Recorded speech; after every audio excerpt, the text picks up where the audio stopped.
Good morning, everybody, and welcome to day 4 of Blockchain Week here in Australia. It has been a big week so far, a variety of cities visited, and a lot more to come today and tomorrow. Before I commence, I'd just like to acknowledge the traditional custodians of the various lands on which we're watching and all working from today, and we pay our respects to elders past, present and emerging. We extend our respects to other Indigenous and Torres Strait Island people joining us today. Today's very different from every other day at this event. It's because today we're talking about regulation, top to bottom. I've been in this space for over 5 years. I've probably lost count of the number of people, but it won't be any less than 5,000-6,000 individuals in the last 2 years alone. And there's not a single day where I don't talk about regulation. Largely for that reason, this day is not brought to you by a sponsor. It's brought to you by everybody in the ecosystem. And it's brought to you by a lot of people who aren't part of the ecosystem. A lot of people are impacted by the things that we're doing, the things that we're building, and we're aware of those impacts. And for that reason, we want to have conversations with those who are there to protect the interests of people who don't want to be involved in this ecosystem as well. It's a narrative that the industry has suffered from. It's a narrative that is, we're not involved in those conversations. We don't seek to be involved in those conversations. This is a faceless industry. That's just not true. It's not true at all. In fact, it's just an easy headline. And we're past easy headlines. And what we want the industry to be recognised for is that we are proactively seeking out people to have conversations about all the things that are involved in a regulatory sense. So after talking to people for 5 years about this subject matter, where are we? And the answer is, we're at the beginning of this conversation. It is only now that groups are coming together to have a discussion about what the implications of this are. This is, I should say. Part of that reason is 12 months ago, people still didn't think this was an ecosystem that was going to have an impact. They saw fringes, but now they do. So they are all charging to the door simultaneously. It's our door. You know, we're trying to create the opportunity for people to have a conversation about this subject matter all day, every day. I'll be persistent in this first few minutes in saying we are leading the conversation. We're going to government, we're going to industry, we're going to regulators and say, who do you want to speak to? This is not a faceless community. So what you would have seen if you've been paying attention in the last few days is an industry talking to other participants in the industry. Physically, on site, there have been no booths, there are no sales booths, there are no people pitching products. It's not quite the conference and event you would think. It's people talking about the things that are impacting their businesses. And we've spoken to a lot of people who have built extraordinary businesses in the face of uncertainty. And that's what the regulatory conversation for us is about. We're not expecting certainty. This ecosystem is moving too quickly. What we're seeking is less uncertainty. There's a key distinction there. People don't want black and white rules because black and white rules can't be determined whilst we're moving so quickly. Less uncertainty is the industry request. So let's bust an important myth here about this ecosystem. People aren't moving towards jurisdictions with less certainty. They're looking to move to jurisdictions with more certainty. That's a counter narrative. It's probably not something you hear often about this space. People aren't moving to far away lands in order to avoid these conversations. They're looking for leaders in this ecosystem. They're looking to countries like Australia that have regulatory frameworks that are very sensible, very mature, to say, we think we should put some deep roots into this ecosystem. This is the opportunity for Australians. The opportunity is give people some direction, tell them it's a difficult process to navigate through, but commit to that navigation. Let's bust another myth. It's not 2017. If you haven't been paying attention, a lot's changed. A lot of people who formed views about this ecosystem did so 2018, 2019, and 2020. It's a very different landscape from that time. And people need to recognise it. We're okay if people don't, but what we don't want to be told is what history looks like, because we're talking about the present and we're talking about what the future might be. This industry, again, to be clear, doesn't seek to be self-regulated. Again, a myth. We're asking proactively for conversations about what the regulatory conversation is, what the regulatory framework looks like. So People should stop talking at the industry about these things. We don't make the rules. We're seeking out the people making the rules. So here's the other myth. It's the Wild West. Here's what I know about the Wild West. People in the Wild West didn't go to the sheriff and say, hey, sheriff, what are the rules? We'd like to know what they are. We'd like to abide by them.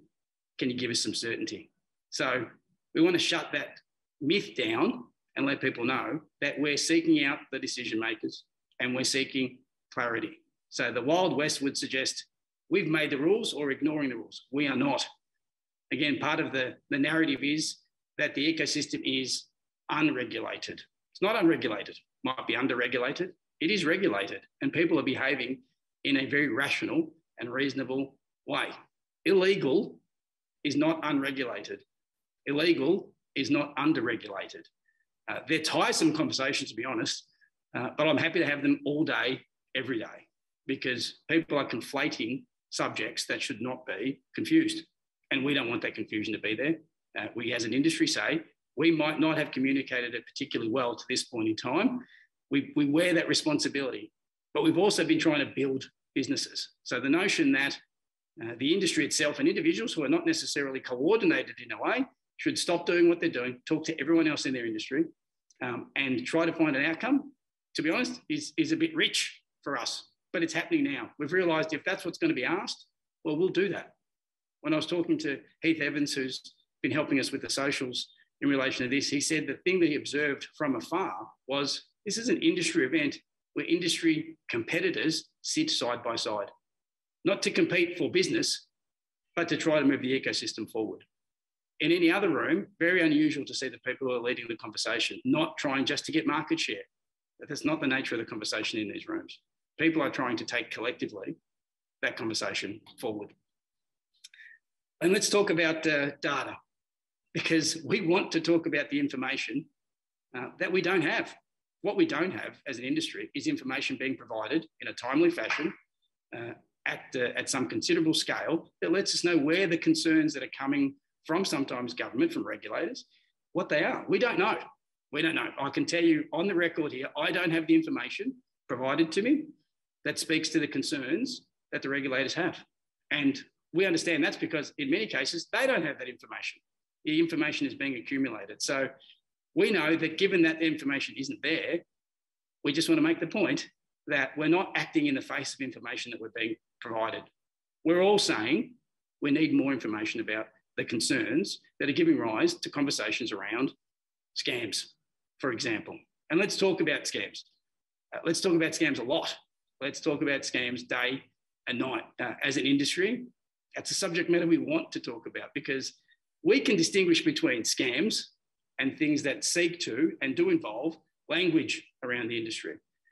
The narrow definition of scams is someone who is trying to take advantage, trying to do something illegal. That's not the industry.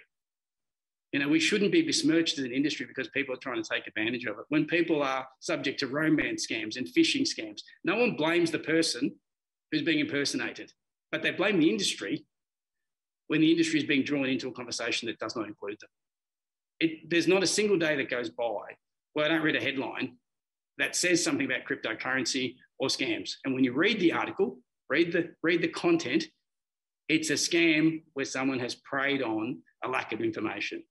That is not the industry preying on someone that has a lack of information. That's a really key distinction, and it's a distinction we want to talk about. As a corollary to that, we also want to talk about consumer protections, because clearly consumers must be protected. There is no one in this industry I've ever spoken to who thinks consumers shouldn't be protected. Much of that has to do with education. Part of that is our responsibility. Part of that is also the responsibility of others to put information, quality information, on websites, on government websites, on department websites that give people clarity about what this information is, point them to resources that will aid that conversation. We will do our part. The industry is volunteering itself to do that part. But it is the case that we need help in doing that because misinformation is a challenge in this industry. So I've talked about misinformation, conflation of terms that sound similar but aren't. All those things lead to the question of and the issue of education. And it's something we want to be driving very aggressively in the next year or two, whilst people familiarise themselves with this space. What we'd also like to talk about is tax. You know, again, it's a dirty word. It would appear if you are an outsider, but it's not a dirty word when we're talking about what the industry needs to know. There is no effective Australian conversation around participatory involvement globally unless we know we have a tax system that can accommodate what is a fast-flowing and fast-moving ecosystem. So we need to have that conversation, and I'm heartened to hear that conversation is being had. There are reviews that are in place that will ensure that we can have that conversation in a way that we can put our views forward. And again, the industry doesn't speak as one voice. No industry does. Our aim here is to say to people, let's put a multitude of experiences and views into the ecosystem. Let's do that. Let's talk about what taxation looks like. Let's talk about what a regulatory landscape looks like. Let's talk about what a token mapping ecosystem exercise looks like. And let me bring lots of views into the room. Not one view. I don't speak for a business.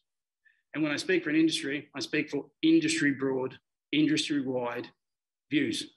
And that's an interesting thing about the way we communicate as well. What you'll see later in the day are many people, lawyers, participants in the industry, educators and experts. None of them have been given a script. None of them have been given talking points. None of them have been told this is what the industry position is. We're comfortable with views being provided that are not our own views, because that's what this industry is doing. It's finding its way. So we're encouraging that debate. Importantly, we're encouraging that debate openly. We don't want to be accused, and we have been, and for some reason, the narrative again persists that these conversations from our end are happening behind closed doors. There are no shrouded corners of the world. I said when I took on this role to all the regulators I spoke to, we're turning on the lights in every room we're in. And we recognise that's a great outcome for this industry and for the ecosystem as a whole. So it's not a faceless few. It is the faces of many reflected in what this week has been. You know, it's been seen literally millions of times. Thousands of people have tuned in. And when they've done so, they attach to the faces and the voices and the stories of the individuals. We're not very difficult to find, but some of the people we're dealing with are harder to find. So we're happy for these conversations and encouraging them to be had in open forums so people can understand what this means.